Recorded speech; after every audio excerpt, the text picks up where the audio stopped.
Apa kabar pemirsa setia TVR Parlemen? Senang sekali kami bisa menyapa Anda kembali dalam Kabar Nusantara bersama saya Elisa Purba. Dan juga saya Alfat Rizky. Dan tentunya pada episode kali ini kita mau membahas sesuatu yang spesial nih Alfat. Kayaknya Kabar Nusantara selalu membahas yang spesial dan tentunya menghadirkan narasumber yang spesial juga ya Elisa.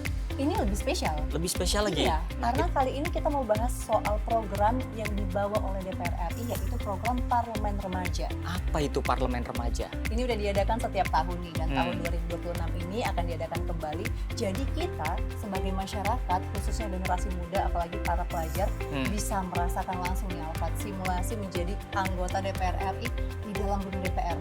Melaksanakan sidang, menyusun undang-undang. Oke, bahkan pengawasan katanya ada ya. Jadi bagaimana mereka merasakan bagaimana menjadi anggota DPR RI, menyusun undang-undang dari tahapan pertama hingga disahkan gitu ya. Betul, dan mereka katanya ini dari berbagai dapil, persis seperti anggota DPR RI ya Alfat. Iya, dan tentunya tema pada tahun ini Parlemen Remaja ini mengangkat isu yang sangat dekat nih dengan masyarakat nih Elisa, yaitu RUU Sisdiknas atau Sistem Pendidikan Nasional, yang ini undang-undang ini umurnya sudah 23 tahun nih, udah lama banget dan perlu dilakukan sebuah revisi nih Elisa. Betul, dan kita kalau bahas ini harus menghadirkan narasumber yang terpercaya dong, wakil rakyat yang memang turun langsung ini untuk menggodok undang-undang ini Alfat. Dan tentunya sudah bersama dengan kami pemirsa Ketua Komisi 10 DPR RI, Ibu Hetifah Saifudian dari fraksi Golkar Daerah Pemilihan Kalimantan Timur. Ibu, halo terima pemirsa, kasih. Elisa, Alfat, dan Terima juga kasih. ini loh ada seseorang yang betul. sangat spesial. Terima kasih ya sudah memberikan kesempatan untuk bertemu semuanya. Dan tentunya tidak afdol ya Elisa kalau Iya. misalkan namanya program DPR RI atau Sekjen DPR RI Parlemen Remaja tidak kita hadirkan alumninya nih. Kira-kira Parlemen Remaja di tahun 2025 itu dia punya pengalaman apa? Ya. Apakah setelah mengikuti Parlemen Remaja dia akhirnya tertarik nih anak muda untuk menjadi anggota DPR RI? Generasi penerus ya Alfat, Langsung ya? penerus ya, dan kita sambut tentunya George Mason Wijaya. Terima kasih sebagai alumni Parlemen Remaja tahun 2025. Terima kasih Bu. Wah, Parlemen Remaja terbaik di tahun 2025 ini Alfat. Jadi ini peserta terbaik ya Elisa. Betul. Yang kita hadirkan. Yang kita hadirkan selalu yang terbaik memang. Dan itu makanya kita mau bahas nih bagaimana kalau di tahun ini di 2026 Parlemen Remajanya akan membahas soal rancangan undang-undang sistem pendidikan nasional. Nah, tapi ini akan berfokus terhadap satu tema yaitu terkait bullying atau kekerasan. Oke. Memang sangat disayangkan ya Bu Hetifah ya, di Iya. Indonesia di tengah pendidikan kita yang semakin membaik tahun ke tahun masih ada kasus seperti bullying yang harus dihadapi oleh para peserta didik. Nah, kalau Ibu Hetifah nih, kita mau ke Bu Hetifah dulu ya. Langsung Alfat. aja nih Elisa Iya, ya. betul. Gimana Ibu melihat kasus bullying yang mungkin masih ditemukan di beberapa pendidikan di Indonesia ini, Bu? betul ya, kita tentunya merasa sangat prihatin. Karena kita mengharapkan pendidikan di Indonesia itu pastinya pendidikan yang bisa memberikan rasa aman bagi semua. Jadi satuan pendidikan itu kan pengganti kita pada saat kita tidak di rumah ya, ataupun sedang tidak berada di lingkungan lain, ya sebagian besar waktu anak-anak itu ada di sekolah. Nah, sekolah itu tentunya harus menjadi tempat yang bisa memberikan mereka kepastian gitu ya, bahwa mereka itu aman dari berbagai hal yang bisa mencederai ataupun juga bisa membuat mereka merasa tentu saja ketakutan. Iya. Nah, bullying ini salah satu isu yang harus kita atasi dengan serius. Nah, oleh sebab itu pengaturan itu penting. Oke. Nah, saat ini memang sudah ada ya untuk pendidikan dasar menengah juga sudah ada Permendikbudnya, untuk pendidikan tinggi juga sudah ada peraturan menterinya juga. Namun kami kebetulan kan di DPR sedang menyusun satu undang-undang yang merupakan tadi revisi disampaikan Alfat dari undang-undang yang tahun 2003 disusunnya. Mungkin pada saat itu kita belum menyadari bahwa isu kekerasan ini sangat penting hingga perlu pengaturan. Nah, oleh sebab itu dalam upaya untuk pencegahan maupun penanganannya kita akan membuat satu tambahan bab yang sebelumnya tidak ada di undang-undang yang lama. Nah, mudah-mudahan ya peristiwa-peristiwa yang sekarang masih kita temui, ada banyak bentuk bullying, bahkan sekarang ada bentuk baru seperti cyberbullying, bahkan bullying yang melalui mungkin media seperti WhatsApp ya. Mungkin nanti George juga bisa cerita ya di pengalaman teman-temannya. bullying itu tidak selalu kekerasan seperti yang kita bayangkan sebelumnya, dan bukan terjadi hanya antar sesama siswa, tapi juga bisa melibatkan guru atau tenaga kependidikan, atau bahkan nanti orang tua dengan orang tua pun bisa menjadi sumber kekerasan. Nah, jadi cukup luas pengaturan ini harus dibuat di dalam legislasi. Baik, itu kalau misalkan dari segi pandangan legislator dan juga yang sekaligus menjadi orang tua. Nah, ini kalau dari sudut pandang George sendiri yang masih ada di bangku sekolah, sekarang kan kelas 12 George ya. Betul, Kak. Nah, kira-kira di lingkungan pendidikan atau di sekitaran George itu sebenarnya masih ada bullying atau bullying yang seperti apa sih? Yang mungkin kadang hal-hal tersebut tuh luput nih dari perhatian orang tua kita nih. Iya, tentu Kak, pastinya di lingkungan aku ya Kak, di sekolah maupun di lingkungan pertemanan aku masih sering terjadi ada bullying. Cuman benar seperti yang tadi kata Bu Hetifah, bullyingnya itu mulai beranjak ya. Mungkin sebelum-sebelumnya itu bullyingnya fisik gitu, bullyingnya langsung kelihatan gitu. Sekarang itu lebih nggak kelihatan gitu. Mental ke mental ya. Betul, langsung ke mental. Nanti di digital juga, era digital kan berkembang gitu ya. Jadinya juga space buat bullying, buat oknum-oknum melakukan perundungan itu juga semakin luas gitu. Jadi yang sekolah aman dan nyaman yang harusnya dirasakan sama semua siswa-siswi cuma bisa dirasakan oleh beberapa gitu. Beberapa tidak bisa memiliki privilege ini buat bisa ngerasain sekolah aman dan nyaman. Dan juga harus inklusif, karena kadang-kadang bullying itu juga dialami oleh seseorang yang mungkin berbeda. Mungkin dia berbeda agamanya, mungkin dia berbeda penampilannya, mungkin berbeda latar belakang sosialnya, mungkin dia seorang disabilitas gitu. Justru perbedaan ini membuat seseorang lebih rawan atau rentan mengalami bullying. Nah, ini yang menurut kami membuat satuan pendidikan itu tidak lagi jadi inklusif gitu. Dan kita harus tahu juga ya bahwa dampak dari bullying ini sebenarnya sangat luar biasa ya. Dan bisa, kalau kamu pernah mengalami bullying, kita tuh akan bisa sampai dewasa. Oh, itu akan efeknya sampai kita besar, jadi Bu, bukan hanya saat itu aja ya, bisa jadi kondisi mental itu terbawa sampai dengan mereka dewasa, dan mereka bisa bahkan ada upaya bunuh diri, bahkan ada juga yang tidak jadi produktif ya, karena merasa kurang percaya diri dan terbawa sampai tadi usia mereka dewasa. Kami menemukan data bahwa 1 dari 3 remaja di Indonesia itu mengalami masalah kesehatan mental. Jadi ini kan sesuatu yang sangat serius ya, dan salah satunya tuh akibat pergaulan ini. Nah ini menjadi perhatian terkait dengan kesehatan mental. Kalau Gen Z kan Alfa sering ya, kita dengar bahwa kesehatan mental menjadi perhatian saat ini. Dan itu generasi para pelajar sekarang termasuk George. Nah, kalau George melihat dari sebagai anggota parlemen remaja di tahun 2025, bertemu dengan banyak orang, sudah melakukan sosialisasi dan juga bagaimana simulasi menjadi anggota DPR. Nah, kalau kamu juga sebagai anak muda, peserta didik, apakah ada sesuatu hal yang kira-kira harus dibenahi menurut kamu di dalam sistem pendidikan kita yang harus dimasukkan ke dalam RUU Sisdiknas nanti menurut kamu, George? Nah, kalau menurut aku kemarin aku juga udah baca nih Kak, Bu. Keren banget nih. Apa nih masukannya? Langsung saya catat ya. Langsung dicatat nih. Kakak kan menjadi mentor juga buat teman-teman Jakarta nih. Aku karena Dapil ini Jakarta. Dapil Jakarta. Luar biasa. Jakarta 3 ya. Jakarta 3. Kemarin sempat ngumpulin juga masukan-masukan dari teman, dari aku juga. Mungkin pertama itu terkait penanganannya ya. Penanganan bullying itu harus ada saluran yang benar-benar bisa menjaga rahasia buat para pelapor maupun korban gitu. Karena banyak yang akhirnya misalnya jadi korban nih dari bullying ini, cuman gak berani lapor karena belum ada safe space bagi mereka itu buat menyuarakan. Terus pembinaannya, karena kadang-kadang pembuli itu dihukumnya itu dengan cara yang bukan dibina gitu, sehingga mereka nggak bisa learn dari mistakes yang mereka lakukan gitu. Padahal seharusnya mereka bisa dibina biar mereka tahu apa sih yang benar, apa sih yang salah. Dan menurut saya juga kurikulum sekolah itu harus juga lebih difokuskan gitu ya.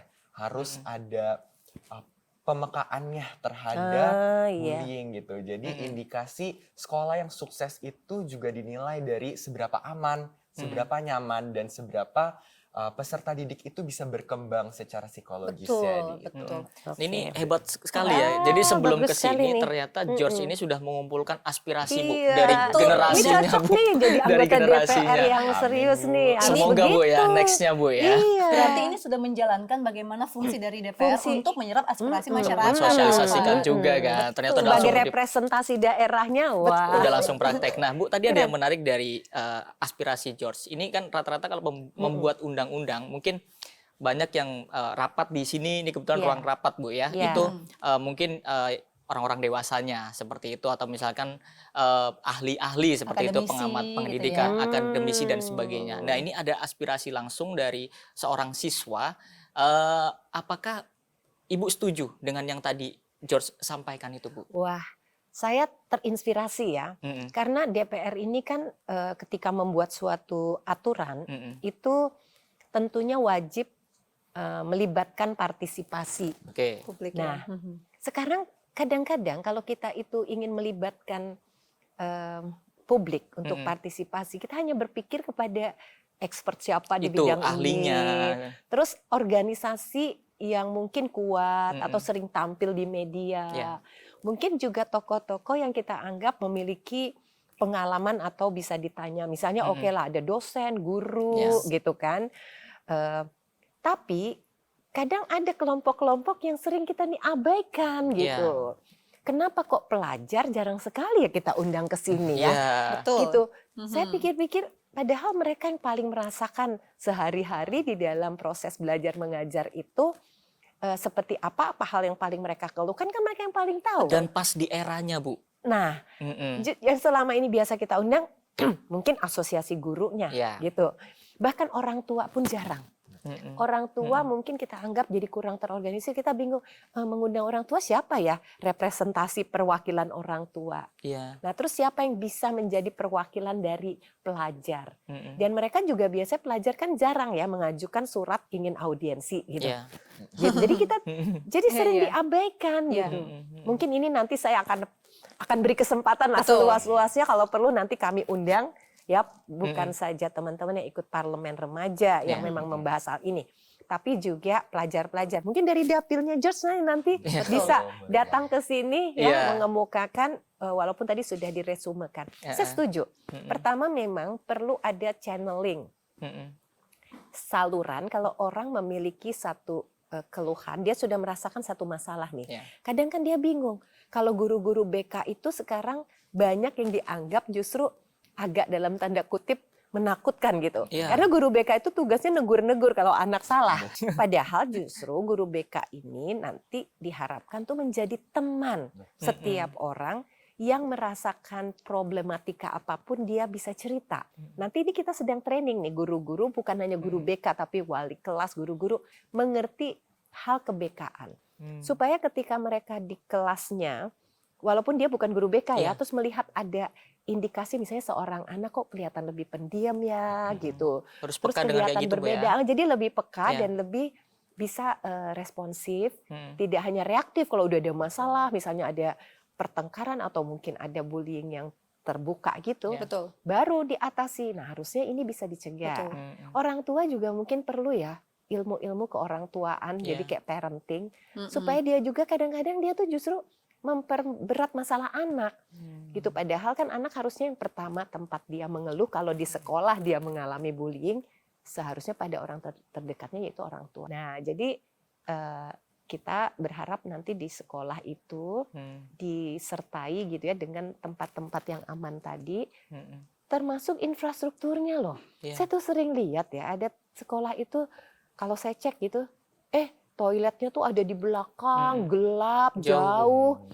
Dan ada tempat-tempat yang membuat orang itu kurang aman di sekolah gitu. Situasinya itu juga mengundang adanya tadi tindak-tindak Potensi ya, baik, menghadirkan ya. potensi Potensi. perbuatan tidak baik ya Bu ya. tidak baik, baik itu fisik maupun psikis. Yes. Nah, itulah nanti mungkin menjadi masukan bagi kami. Bagus banget. Iya, Itu kayaknya menurut masih saya sangat relevan. masih Betul. sangat relevan Ibu Iya, ya dengan sangat. apa, dan tentunya harapannya apa yang tadi aspirasi dari George itu juga nanti bisa masuk tuh dalam draft undang-undangnya Bu ya, Iya, revisi tentu. undang-undangnya ya. Iya, nanti ada yang di undang-undang, ada yang mungkin nanti di peraturan Peraturan di bawahnya, di teknis. PP ataupun peraturan di tingkat kementeriannya gitu. Betul. Kan Karena sekarang George ini iya, Jos kan yang objek nah, yang paling utama dari RUU Sisdiknas ini tentu Iya, para pelajar iya, termasuk ya Bu ya. betul, betul. Nah, nanti kita akan bahas lebih dalam nih. Masih Alfa. seru banget. Seru banget, tapi ditahan dulu, kita akan Iya. bahas di segmen berikutnya. Tetap bersama kami pemirsa di Kabar Nusantara.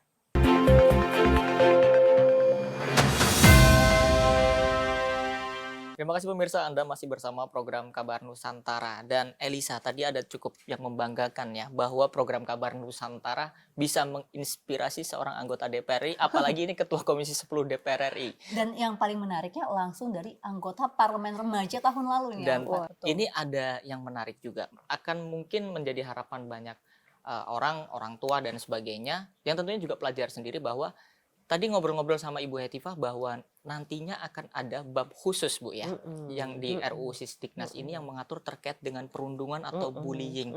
Nah, nanti rencananya gambarannya seperti apa Bu? Mungkin masyarakat perlu tahu. Iya, jadi gambarannya bukan hanya menekankan penanganan, tapi pencegahan. Oke. Gitu. Nah, untuk pencegahan itu memang banyak aspek yang harus dilakukan suatu pembenahan ya. Tadi ada ide yang sangat menarik ya. Saya juga jadi terinspirasi soal kurikulum misalnya. Yeah. Karena kita merasa bahwa salah satu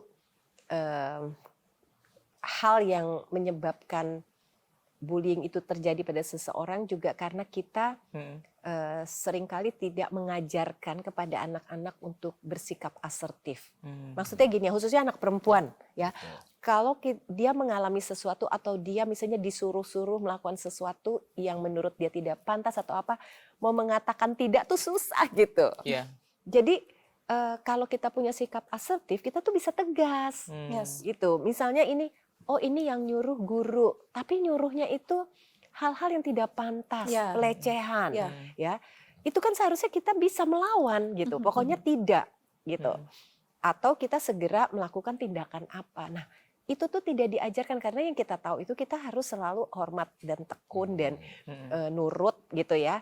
Termasuk kepada kakak kelas mungkin, apalagi dia aktif di organisasi, ya kita memang harus menghormati. Tapi ketika ada hal-hal yang dilakukan tindakan yang tidak pantas, itu kita harus bagaimana? Nah, ini tuh harusnya juga diberikan satu penguatan ya, dan itu perlu diajarkan kalau menurut saya. Nah, itu tindakan pencegahan yang harus dilakukan tentunya, Alfat. Nah, kalau George melihat di lingkungan kamu atau mungkin teman-teman kamu yang pernah kamu temuin, kalau misalnya ngalamin sesuatu itu ada yang beranggapan no viral no justice, termasuk dari kasus perundungan juga. Nah, George melihat fenomena seperti ini, gimana tanggapan kamu? No viral no justice. Yes.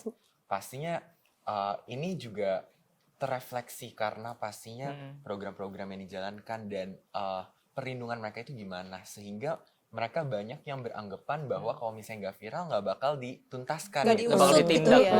Dan menurut aku ini jadinya yang penting nih buat DPR, buat Ibu Hetifah, Komisi 10 untuk menyelesaikan gitu ya Bu, dalam urgensi maraknya perundungan ini. Iya, ini salah satu problem nih ya. Seringkali satuan-satuan pendidikan, apakah itu sekolah, pesantren, perguruan tinggi, mereka kan malu gitu kalau terungkap ke publik bahwa ada kejadian itu di sekolah dia. Jadi seringkali tuh ditutup-tutupi, memang gitu. Jadi akhirnya ditutupi, Bu, ya? ditutup-tutupi karena nanti wah kalau sampai ketahuan ada kejadian seperti ini, bagaimana pandangan orang? Bukan pribadi ya. Pribadi pun begitu yang mengalami sebagai korban. Kalau dia misalnya mengungkapkan, nanti bagaimana reputasi saya? Bahkan seringkali dia yang disalahkan sebagai penyebab yang mengundang perlakuan seperti itu. Apalagi soal pelecehan seksual. Dan apalagi kalau itu dilakukan oleh orang-orang yang memiliki power atau kuasa di satuan pendidikan itu. Misalnya tadi guru, kepala sekolah, atau bahkan dosen, rektor misalnya ya. Pejabat-pejabat melakukan itu kepada mahasiswi, bahkan kepada dosen misalnya gitu ya. Itu kan saya sering menerima pengaduan. Dan beberapa satuan pendidikan itu menutup-nutup. Maka sekarang salah satu juga yang sudah diterapkan adalah di dalam evaluasi itu ada salah satu kriteria mengevaluasi suatu satuan pendidikan adalah apakah di situ terjadi proses-proses perundungan ataupun kekerasan. Dan itu disurvei kepada secara random kan. Sekarang TKA itu kan ada ya, tes kemampuan akademik itu bukan hanya individu gitu, tapi juga sistem yang ada di sekolah itu. Jadi nanti ada rapot sekolah, sekolah-sekolah yang ternyata terungkap gitu ya bahwa di situ mungkin stakeholder di situ ya, siswa ataupun guru merasa ada rasa kurang aman, jadinya itu bisa menjadi warning gitu. Kita punya sistem mekanisme evaluasi sekarang. Nah kalau dari George melihat mungkin sebagai pelajar, kamu dan teman-teman kamu, kira-kira tindakan pencegahan gimana sih buat ngatasin bullying yang paling dari pengalaman kamu tentunya sebagai pelajar? Pastinya kan kita kalau di sekolah itu menemukan banyak orang yang berbeda banget ya, Bu. Betul, beda-beda. Ketemu 20 detik aja bisa langsung kelihatan perbedaan yang benar-benar signifikan gitu ya. Padahal baru ketemu. Dan menurut saya untuk menangani ini itu butuh banget solusi yang adaptif dan inklusif. Nah kemarin sempat kepikiran nih saya tentang RUU Sisdiknas ini. Apa sih gimana solusinya? Kalau yang dari aku pikirkan mungkin bisa diintegrasikan ke kearifan lokal dari budaya itu tersendiri, tren yang ada pada sekolah itu, dan juga program-program yang ada yang sedang dijalankan oleh pemerintah. Selain itu pastinya juga harus lebih inklusif lagi ke berbagai jenis sekolah seperti yang tadi Ibu Hetifah bilang, dari TK sampai SMA sampai kuliah bahkan dengan bentuk-bentuk yang berbeda ya, ada SMA, SMK, MA, MTS, MI dan seterusnya gitu ya. Baik, Bu Hetifah, kalau misalkan kita ini sedikit lagi membahas terkait dengan bullying atau perundungan di sekolah ini, Bu. Sebenarnya barrier pertama yang bisa mencegah hal itu terjadi itu peran siapa sih, Bu? Apakah peran guru yang memang harus terus membutuhkan siswanya bahkan sampai mengawal komunikasi mereka, atau seperti apa, Bu, barrier pertama supaya memang sekolahnya kan nggak sama semua nih, Bu, tapi ada hal satu pengawasnya atau apanya bisa mencegah itu dan mungkin bisa dituangkan nanti di dalam regulasi? Ya pastinya di standar ya pembelajaran dan juga standar sarana prasarana, standar kurikulum di sekolah itu harus mengintegrasikan semua. Ya kayak tadi kan di dalam proses pembelajaran guru dibiasakan untuk lebih juga inklusif, menerima perbedaan, terus membuat anak-anak ini terbiasa ya untuk toleran gitu ya dan tidak diskriminatif. Nah itu adalah satu proses awal tuh dari awal. Gitu ya, walaupun kamu berbeda suku, walaupun kamu berbeda agama, gimana, itu kan jangan menjadi sumber untuk terjadinya proses kekerasan, gitu. Kemudian yang kedua tadi dari sisi sarana prasarana kan, gitu harus dibuat sedemikian rupa sarana prasarana itu memungkinkan pergaulan yang lebih inklusif, anak-anak bisa berolahraga bareng dan sebagainya, jadi nggak ngegeng-ngegeng, ngumpul-ngumpul gitu kan, dan juga di dalam hal tentunya hubungan antara sekolah dengan orang tua dan masyarakat itu juga penting. Karena tanpa dukungan dari rumah dan juga tidak ada komunikasi yang baik, kadang-kadang lebih sulit terdeteksi potensi. Karena biasanya anak-anak yang memiliki masalah juga di sekolah itu dimulai dari masalah di rumah juga. Nah, jadi guru gitu jangan sampai tidak mengetahui bahwa seorang anak sedang mengalami masalah di rumahnya. Kalau misalnya sekarang dia mengalami kekerasan atau bullying tapi dari orang di rumahnya, apakah ini tanggung jawab guru juga? Ini kan pertanyaan. Kan tetap sekolah juga seharusnya bisa ikut bantu. Dan memang sekarang tuh fokusnya kita bagaimana untuk mengatasi bullying. Kalau George melihat sebagai pelajar, keikutsertaan organisasi dan juga kegiatan seperti parlemen remaja, menurut kamu itu ada perannya nggak sih atau ada kegunaannya nggak untuk bisa berpengaruh juga ke kita sebagai pribadi yang anti bullying atau bisa membuat kita jadi lebih berani atau seperti apa gitu menurut kamu? Pasti dong Kak, karena dari kesempatan saya untuk mengikuti parlemen remaja ini pastinya berkenalan dengan Iya. banyak orang ya. Dari banyak daerah pilihan, dari berbagai latar belakang, dari yang daerah perkotaan sampai daerah 3T. Saya belajar banyak hal gitu. Banyak juga kebutuhannya. Yang misalnya di daerah perkotaan butuhnya yang ini. Di yang daerah 3T butuhnya ini. Cuman kita tetap harus berdiskusi sampai mufakat nih. Biar masukan-masukan yang ditampung itu bisa tercombine, terkolaborasi dengan baik. Karena pastinya di era polarisasi yang tinggi saat ini ya, banyak perubahan itu, banyak yang berdebat, banyak yang berbicara itu cuma menang. Buat menang. Padahal sebenarnya kita itu buat mencari solusi. Buat mencari gimana sih yang win-win solutionnya bagi aku dan kamu gitu kan. Dan itu menjadi pelajaran yang sangat penting yang saya belajar di parlemen remaja. Bahwa menjadi anggota DPR itu gak segampang dengerin kita bisa langsung serap gitu. Tapi gimana kita bisa mikirkan feedbacknya itu apa nanti, apa dampaknya, dan bagaimana kita bisa menjadi wadah yang inklusif bagi berbagai jenis masyarakat gitu. Dan pastinya berkenalan dengan teman-teman juga sangat seru gitu ya. Aku kenalan dari teman-teman, ada yang dari Makassar, ada yang dari Papua, NTT, semuanya itu membuka pola pikir saya, dan saya juga bisa berkontribusi balik gitu melalui program-program di organisasi kayak OSIS di sekolah, dan juga saya bisa sharing dengan orang-orang lain di daerah aku gitu. Jadi dari cerita-cerita mereka, aku bisa ceritakan kembali ke teman-teman aku gitu. Dan tentunya kata-kata tersebut tidak akan lahir dari seorang George kalau tidak mengikuti parlemen remaja. Ternyata sudah mengikuti bagaimana menjadi anggota DPR. Tadi ada yang menarik bahwa kita berpendapat itu tidak hanya untuk menang, tapi adalah mencari solusi. Nah, apakah benar seperti itu ini? Luar biasa ya, aduh beruntung sekali loh. George tuh bisa mendapatkan pengalaman seperti ini. Aduh, andaikan dulu saya ikut parlemen remaja, ikut parlemen remaja, mungkin saya bisa lebih terampil nih ya menjadi anggota DPR. Karena menjadi anggota DPR itu pertama tentu saja kita harus mendengar dulu justru kan. Kita harus mendengar dulu.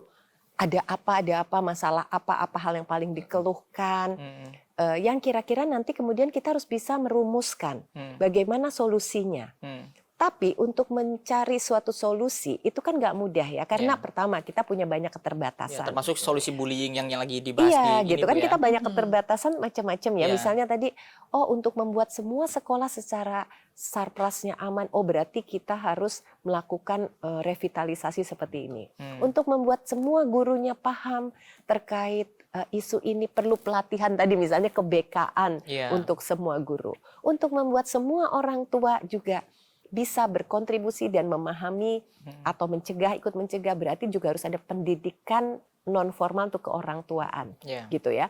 Jadi ini semua ada konsekuensi logisnya, yaitu tentunya program dan anggaran, ya kan? Kan nggak mungkin kita bilang perlu ini, tapi ada anggarannya. Manifestasinya apa gitu. Berarti kan kita harus punya program ini dan ini. Nah jadi dengan misalnya keterbatasan fiskal, nggak mungkin kan semua itu yang tidak terbatas. Kalau namanya sumber daya, khususnya dana ataupun anggaran pasti terbatas tuh. Nah, tentu kita harus pikirkan mana yang paling efisien, yang paling tepat sasaran. Dan bisa jadi kita juga harus kompromi ya, tidak yang paling ideal, tapi yang paling memberikan mungkin yang terbaik, gitu, nilai tambah yang terbaik. Untungnya kalau soal bullying ini, kita semuanya pasti setuju ini harus dihapus. Betul. Kadang-kadang di parlemen itu suatu isu itu bisa jadi kontroversial gitu. Ada yang setuju bahwa ini penting, ada yang tidak setuju. Ada yang terbelah ini Bu kan? ya, pendapatnya gitu. Bu ya. Misalnya, wah program ini bagus, ada yang bilang justru tidak bagus.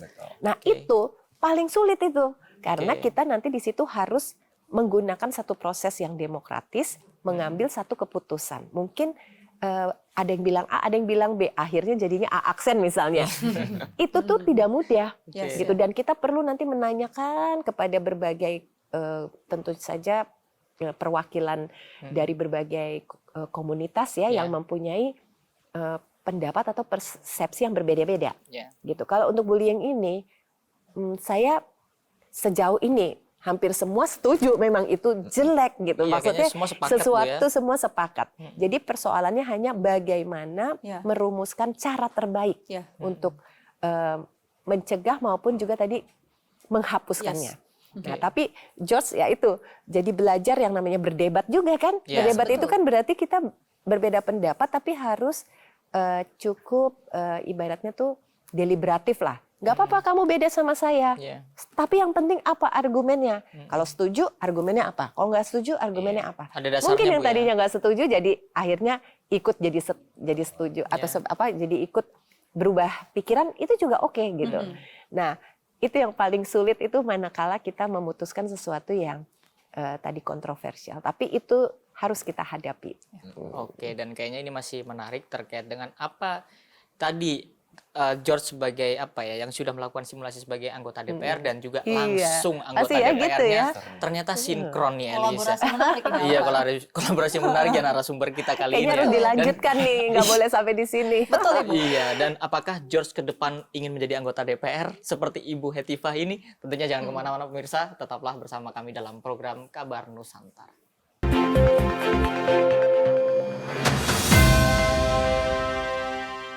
Anda kembali menyaksikan Kabar Nusantara pemirsa, kita masih bersama Bu Hetifah dan juga George di sini, dan ini kita penasaran nih kira-kira George akan memberikan jawaban apa lagi yang bisa memberi apa ya tadi Ibu sampaikan seperti inspirasi Iya. untuk kita bawa ke depannya. ya, Bu. Terobosan malah itu. Betul, terobosan. Nah, ini kan George sebagai parlemen remaja di tahun lalu 2025.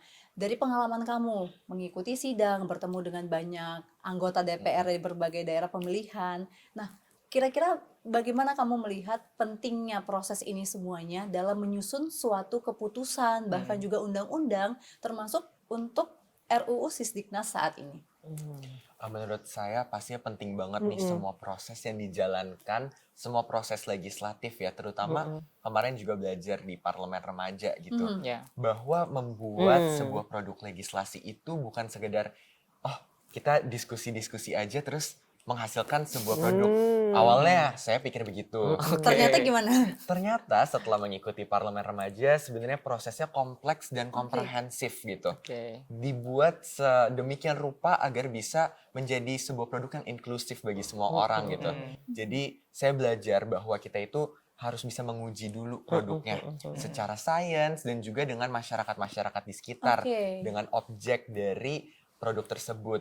Biar ya tentunya kita bukan bikin aturan, bikin produk yang cuman oh kelihatannya baik buat kita, tapi juga bisa benar-benar efektif ketika diterapkan ke masyarakat gitu. Lalu saya juga belajar gimana sih pengambil keputusan di parlemennya, di gedung ini, di ruang rapat begitu. Iya. Dan saya juga belajar gimana lobbying sih gitu. Wih, Waktu sudah itu- belajar lobby-lobby ya. Betul. Karena kan waktu itu sempat nih keputusannya itu susah, masih berdebat. Oh, berarti seperti kata Bu Tadi, Hetifah tadi, iya. ada perbedaan Iya. pandangan ya. Oke. Perbedaan pandangannya itu lumayan ketat gitu ya. Oke. Ya. Menurut saya begini, menurut dia enggak gitu kan. Jadi akhirnya kita musyawarah, terus kita ke ruang lobby, kita lobby dan akhirnya kita voting bareng-bareng. Jadi benar-benar di parlemen remaja ini benar-benar bagus banget nih experience-nya buat benar-benar mengenal gimana proses legislasi gitu. Apalagi itu ya tahun lalu energi baru dan terbarukan yang dibahas ya, itu Betul. tentu ada Iya. dua kubu yang mungkin berbeda pendapat seperti ini. Iya. Dan jadinya ya belajar banyak sih dari sini gitu. Oke. Dan pastinya pandangan saya ke DPR juga jadi berubah gitu ya dari sini gitu. Karena yang sebelumnya secara awam cuma pikir, oh begini doang. Iya. Ya aku bilang, aku juga bisa sih Ya, kalau apa kayak gitu. susahnya sih gitu Ternyata ya. susah banget ya Bu. Aku ngerti sih. Bu Hetifah pasti menghadapi banyak tantangan gitu ya selama DPR gitu. Iya. Baru simulasi aja udah merasa berat menjadi anggota Betul. DPR, apalagi seperti Ibu Hetifah ya yang udah terjun Ketua lagi Komisi ketua 10. lagi, Waduh. tentu banyak masukannya sangat Yes. luar biasa. Dan Bu Hetifah, itu ada menarik Bu, saya tiba-tiba terpikir Iya. tadi dari ternyata membuat undang-undang sebagai anggota DPR atau Ibu ketua komisi nih Bu, itu tidak hanya sekedar goal nih undang-undang, misalkan RUU Sisdiknas nih Bu Iya. yang sedang digarap Iya. Komisi 10. Ada nggak sih Bu kalau menyusun undang-undang itu capaian indikator keberhasilan suatu undang-undang yang dibikin tuh apa gitu, udah dipikirkan belum saat penyusunan itu, ataukah Iya. apanya berkurang seperti itu? Pasti ya, bukan hanya cepatnya. Iya, Ya, jadi dari sisi kuantitas, wah banyak nih undang-undang yang dihasilkan, tapi kualitasnya juga. Kan kalau kita itu membuat undang-undang, seharusnya itu dibuat karena kita ingin merespon suatu masalah. Yeah. Sebenarnya kalau di masyarakat itu tidak ada masalah, nggak usah dibuat undang-undang gitu ya. Tapi undang-undang ini kan pasti ingin merespon sesuatu. Nah, jadi kita harus tahu betul mengapa kita menyusun undang-undang ini.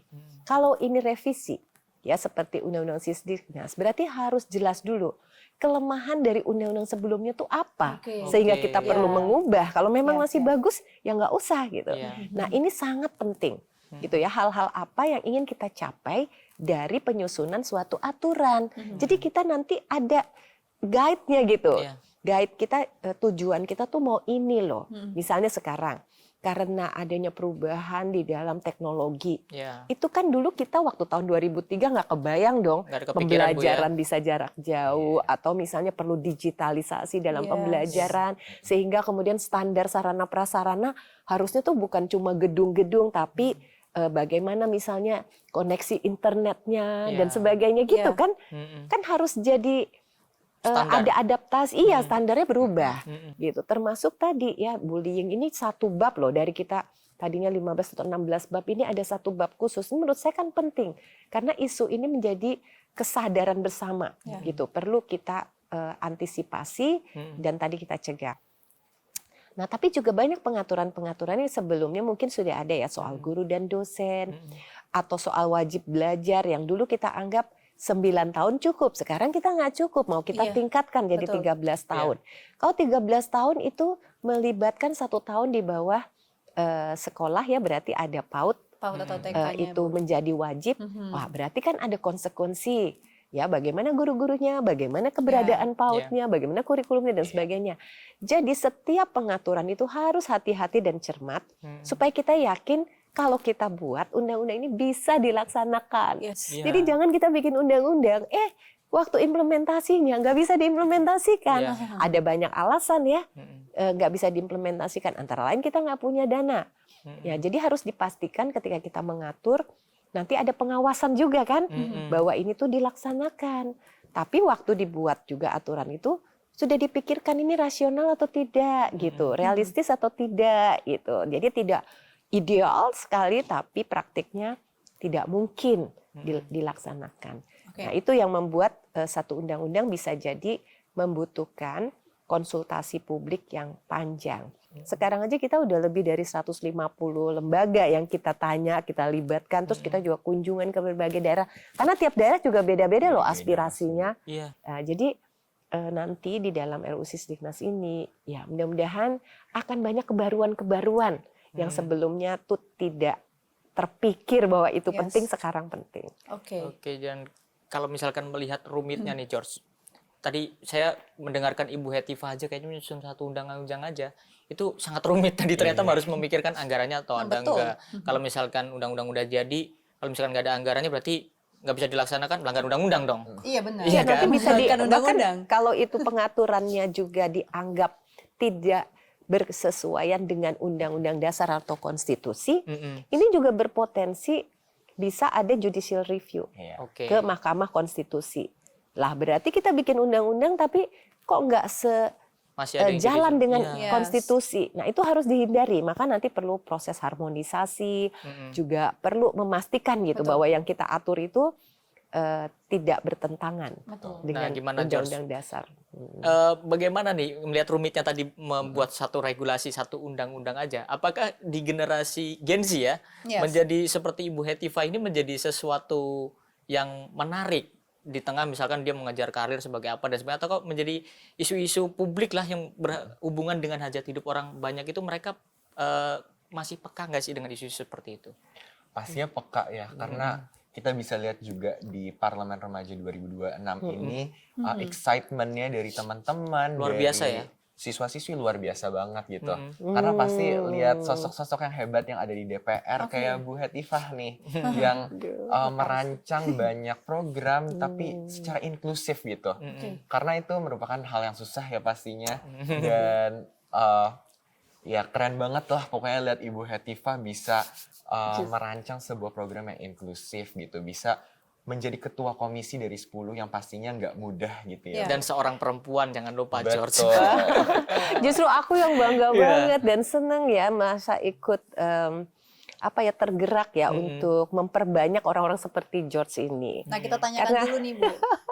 Berminat nggak George buat jadi anggota DPR di kemudian hari? Kalau ditanya minat atau enggak, pastinya mulia banget ya tugasnya. Karena mendapatkan aspirasi dari masyarakat dan diimplementasikan secara formal gitu ya dalam sebuah peraturan perundang-undangan. Pastinya ngelihat anggota-anggota DPR itu tugasnya mulia banget. Namun saat ini saya masih fokus dulu dalam belajar dulu dalam studi karena saya juga pengen meneruskan sebagai bioengineer.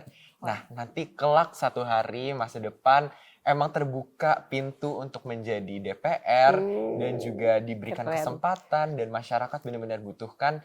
Pastinya saya tertarik banget untuk menjadi anggota DPR karena banyak inspirasi orang-orang hebat yang menjadi dorongan bagi saya, role model bagi saya buat jadi orang-orang keren seperti mereka gitu. Pastinya kan anak-anak muda juga butuh ya untuk bisa mewujudkan Indonesia Emas 2045 gitu. Jadi mau sehebat apapun George nantinya, kalau Garuda udah calling nih, berarti siap ya George ya? Siap lah. Siap. Ya, Baik. jadi kebetulan kan saya juga engineer nih backgroundnya.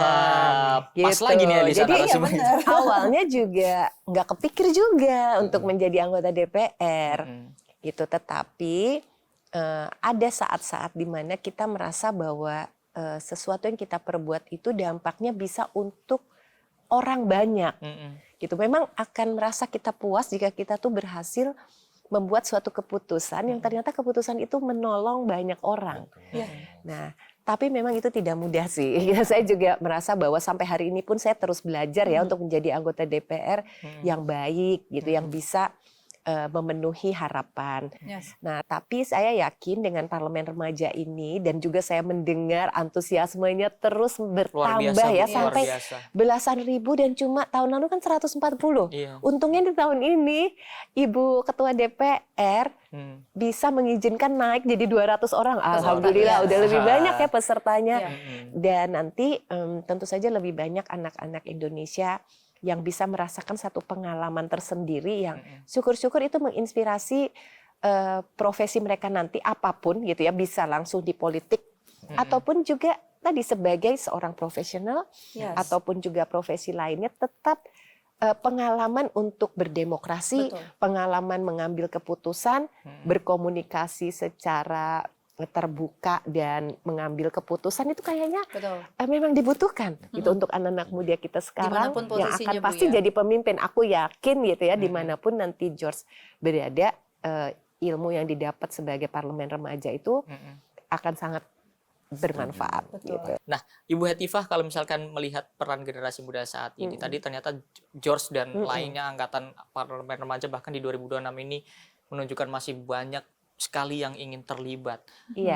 Apa kesan Ibu nih, Bu? Ternyata mungkin yang Gen Z atau apapun yang dikira ternyata apatis dengan isu politik atau keparlemenan, ternyata tidak seperti itu. Iya, justru itu menunjukkan kepedulian mereka.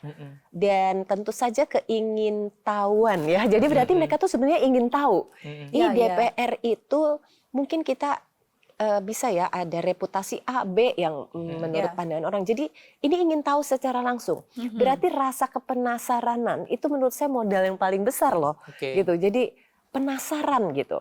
Ingin memahami sebenarnya pekerjaan DPR itu seperti apa. Nah, mudah-mudahan sih kalau saya tetap berharap ya setelah mereka merasakan sendiri dan kemudian mencoba untuk role play sebagai seorang anggota parlemen, syukur-syukurlah kalaupun tidak semua, sebagian dari mereka akhirnya punya hasrat untuk terjun ke politik. Karena politik saat ini membutuhkan pikiran-pikiran yang segar dari anak-anak muda. Kan politik itu sebenarnya tidak dibatasi harus yang udah 50 tahun ke atas generasi baby boomer kayak saya. Justru dengan perkembangan situasi, misalnya nih ya soal teknologi. Kita tuh butuh technology policy. Kita butuh tadi policy-policy yang sifatnya terobosan. Walaupun saya insinyur, saya tuh udah ketinggalan zaman, udah nggak ngerti lagi soal artificial intelligence, bagaimana dampaknya, aturannya gimana yang seharusnya dibuat dalam konteks pendidikan. Jadi kita pun bahkan di DPR ini harus belajar terus. Tapi kalau yang muda-muda tuh beda, gitu ya. Mereka tuh udah dari awalnya udah memang menjadi generasi yang ada di era ini. Sesuai eranya, Bu, jadi pikiran-pikirannya tuh menurut saya banyak yang bagus-bagus yang kita nggak kepikiran. Nah, kalau misalnya mereka juga bisa menjadi bagian, bisa menjadi bagian langsung ya nanti dalam usia misalnya kepala 3 udah masuk di DPR itu bagus. Tapi juga kalau misalnya mereka sekarang masih remaja, itu mereka juga bisa menyalurkan ide-ide itu melalui cara-cara yang nanti mungkin kita di DPR juga harus buka dengan adanya tadi channeling melalui media sosial mungkin. Kan sekarang kalau teman-teman pelajar-pelajar punya gagasan tinggal DM saya aja ya di Instagram saya bisa, atau mungkin ibu-ibu yang punya Facebook juga boleh gitu. Jadi sebenarnya nggak susah untuk memberikan masukan ke DPR. Bahkan DPR juga punya channel-channel untuk partisipasinya ya. Selain yang resmi nanti rapat di RDPU di ruangan ini, tentu itu juga salah satu pilihan. Betul. Nah, kalau dari George sendiri melihat di tahun ini akan ada lagi parlemen remaja dan mengangkatnya isu soal bullying, dan ini memang sangat dekat sekali ya dengan kita sebagai masyarakat dan juga kamu sebagai pelajar. Nah, dengan pengalaman juga yang udah kamu alamin, kamu di tahun sebelumnya, gimana mau ngajak nggak teman-teman yang lain, para pelajar yang lain untuk ikut di parlemen remaja di tahun ini? Pasti dong, karena pastinya pengalaman aku itu sangat benar-benar meaningful banget, benar-benar berbuah ya buat saya juga, karena bisa membuka banyak kesempatan gitu buat berkenalan, buat benar-benar mengenal proses yang ada di DPR gitu. Karena kan kita cuma lihat biasanya itu kebanyakan dari siswa-siswi itu cuma lihat hasil jadi dari DPR doang. Padahal di balik layar itu banyak banget proses yang dijalankan, banyak banget participatory planning yang dilakukan, dan aku harap teman-teman SMA di luar sana itu juga bisa terinspirasi mengikuti parlemen remaja. Karena parlemen remaja bukan sekedar lomba, tapi ini benar-benar sebuah pembelajaran gitu ya, untuk meningkatkan civic literacy kita juga sebagai generasi emas 2045 gitu. Jadinya aku ngundang banget nih teman-teman SMA buat yang sangat ingin membawakan aspirasi daerah, aspirasi teman-teman, parlemen remaja lah chance buat kalian bisa menyuarakan pendapat kalian. Baik, Bu Hetifah, closing statement nih. Tadi ada statement yang sangat keren nih dari Gen Z, dari si George ini. Nah, kalau Bu Hetifah, apa nih Bu? Komisi 10 sedang membahas RUU Sisdiknas. Dan gayung bersambut, Parlemen Remaja tahun 2026 juga membahas RUU Sisdiknas ini juga. Apa harapan Ibu untuk para pemuda di Parlemen Remaja dan juga tentunya DPR, RUU yang sangat dinantikan ini ke depannya akan seperti apa? Ya, pertama tentunya saya mohon doa dukungannya, karena sekarang draft RUU Sisdiknas ini mudah-mudahan dalam masa sidang mendatang bisa diparipurnakan sebagai RUU inisiatif resmi dari DPR. Jadi kan dibahas dulu di Komisi 10, disusun, kemudian nanti diputuskannya di paripurna. Tapi itu adalah awal, karena setelah diputuskan oleh paripurna, draft ini bisa menjadi bahan yang dibahas secara resmi di berbagai arena ya, di berbagai daerah, di berbagai diskusi, kemudian juga audiensi, konsultasi publik, atau bahkan teman-teman bisa secara inisiatif sendiri membahas RUU ini dan memberikan masukan kepada kami. Kami akan upayakan segala masukan itu tentu bukan dibiarkan ya, akan dijadikan bahan untuk memperkaya dan menyempurnakan draft awal yang sudah ada. Ya, mudah-mudahan nanti kita akan menghasilkan satu rumusan legislasi yang jauh lebih baik dari apa yang sudah ada dan bisa membuat pendidikan kita betul-betul menjadi tempat di mana anak-anak kita bisa mewujudkan cita-citanya dan kita bisa membangun Indonesia melalui SDM yang unggul. Dan tentunya tidak ada bullying Bu ya di sekolah nantinya. Pasti, sekolah-sekolah harus menjadi sekolah-sekolah yang aman dan juga inklusif.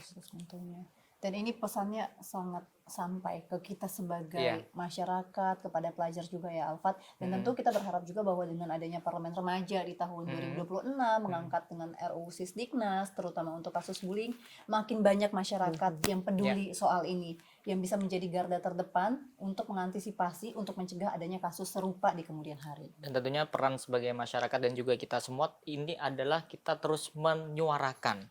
Dan kalau misalkan tadi misalkan diviralkan juga tidak apa-apa Bu ya, kalau misalkan ada itu juga Itu salah era satu saat ini, Bu, bentuk, ya? iya itu salah satu bentuk pressure Pengawasan. publik juga kan. Ya. Betul. Bagus itu sebetulnya salah satu metode juga untuk membuat awareness, Iya. termasuk pada pembuat kebijakan gitu, biar cepat Betul. responsif.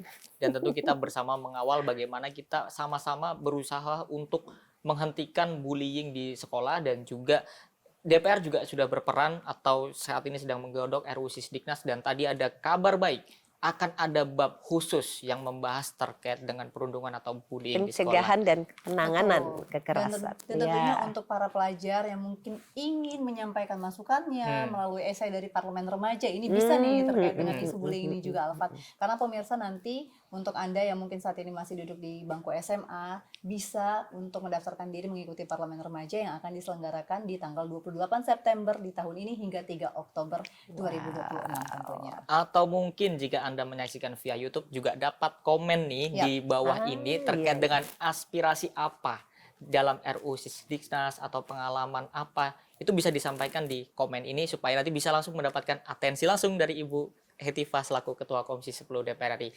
Dan pemirsa Kabar Nusantara, sekian episode Kabar Nusantara kali ini. Anda dapat menyaksikan program serta kegiatan DPR RI lainnya hanya di TVR Parlemen. Anda dapat mengunjungi website kami di tvrparlemen.dpr.go.id atau melalui kanal YouTube kami TVR Parlemen. Sekian, saya Alfat Rizky dan juga rekan saya. Dan saya Elisa Purba pamit undur diri dan sampai jumpa.